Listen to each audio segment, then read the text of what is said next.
ഇൻവെസ്റ്റിഗേഷന്റെ ഭാഗത്ത് പോയിട്ട് നോക്കുന്ന സമയത്ത് അതിലൊരു അസ്വാഭാവികത തോന്നി ആക്സിഡന്റ്. അപ്പം അതുമായിട്ട് ബന്ധപ്പെട്ട് അന്വേഷിച്ച സമയത്ത് എന്താണെന്ന് പറഞ്ഞാൽ ഈ വൈത്തിരിയിലെ ഈ ചുണ്ട ഭാഗത്ത് ഒരു ഹോട്ടൽ കച്ചവടം നടത്തുന്ന ഒരു ടീമുമായിട്ട് ഒരു പേഴ്സണൽ എനിമിറ്റി ഉണ്ടായിരുന്നു. അതിന്റെ ഭാഗമായിട്ട് ഈ യാത്ര ചെയ്ത ആള് ഒരു നമ്മൾ വിശ്വസിക്കുന്ന ഒരു കൂടോത്രം പോലെ ഒരു സാധനം കൊണ്ടുവച്ചതായിട്ട് ബന്ധപ്പെട്ട് ഇവർക്കൊരു എനിമിറ്റി വന്നു. പേഴ്സണൽ എനിമിറ്റിന്റെ മുകളിൽ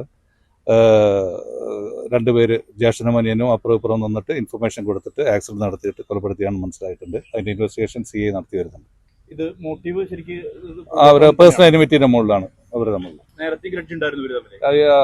ചെറുതായിട്ട് ഫാമിലി ഇഷ്യൂ ഒക്കെ ആയിട്ട് ബന്ധപ്പെട്ട് ഗ്രഡ്ജ് ഉണ്ടായിരുന്നു. പക്ഷേ മെയിൻ ആയിട്ടുള്ള ഇഷ്യൂ ബിസിനസ്സുമായിട്ട് ബന്ധപ്പെട്ടിട്ടുള്ളതാണ് മനസ്സിലാവുന്നത്. അല്ല, കടകൾ തമ്മിലല്ല, അവർ നമ്മളെ പേഴ്സണൽ എനിമിറ്റിയാണ്. ഈ അറസ്റ്റ് ചെയ്തിരിക്കുന്ന പ്രതികൾ അതായത് വാഹനത്തിൽ ഒരാളുണ്ടായിരുന്നു സാർ? അതെ, അത് മറ്റാള് രണ്ടുപേരും അറിഞ്ഞിട്ട് ഇൻഫർമേഷൻ കൊടുത്തിട്ട് അങ്ങോട്ടും ഇങ്ങോട്ടാണ്. ഒരാള് അപ്പാർട്ട്മെന്റുമായിട്ട് ബന്ധപ്പെട്ടു. പക്ഷെ ജീപ്പിന്റെ എയർ ബാഗ് ഒക്കെ പൊട്ടിക്കിടക്കുന്നുണ്ട്. മുൻപിൽ രണ്ടാളിരുന്നാലേ എയർ ബാഗ് പൊട്ടുള്ളൂ? അതില്ല, എങ്ങനെയായാലും പ്രഷർ വന്നു കഴിഞ്ഞാൽ പൊട്ടുന്നുള്ളതാണ് മനസ്സിലാക്കുന്നത്. ഞാൻ തിയററ്റിക്കലി പറയാൻ ആളല്ല, എങ്കിലും അങ്ങനെയാണ് മനസ്സിലാക്കുന്നത്. ഒരാളെ എഴുതിയിട്ടുള്ളൂ. ആ മേഖലയിൽ ലഹരി കച്ചവടം വ്യാപകമാണ്, അതിന് ഇവർക്ക് പങ്കുണ്ടെന്നുള്ള തരത്തിൽ പറയപ്പെടുന്നുണ്ട്. അതൊരു ഇത് ഈ കേസുമായിട്ട് ബന്ധപ്പെട്ട് ബാക്കിയുള്ള രീതിയിൽ ഇൻവെസ്റ്റിഗേഷൻ വരുന്നുള്ളൂ. അത് നമുക്ക് അന്നേരം മാത്രമേ ഇൻഫർമേഷൻ പറയാൻ പറ്റൂ. ഇപ്പൊ അത്രേ മനസ്സിലായിട്ടുള്ളൂ. ബാക്കി അന്വേഷണം നടത്തുന്നു.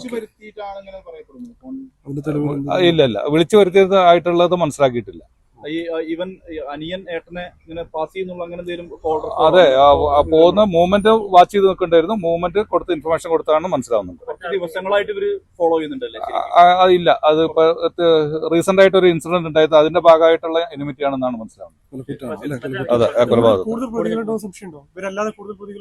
ഇല്ല, ഇപ്പോഴത്തെ ഇല്ല. അത് നമ്മള് ബാക്കിയുള്ള കാര്യങ്ങൾ അന്വേഷിച്ച് വരുന്നുണ്ട്.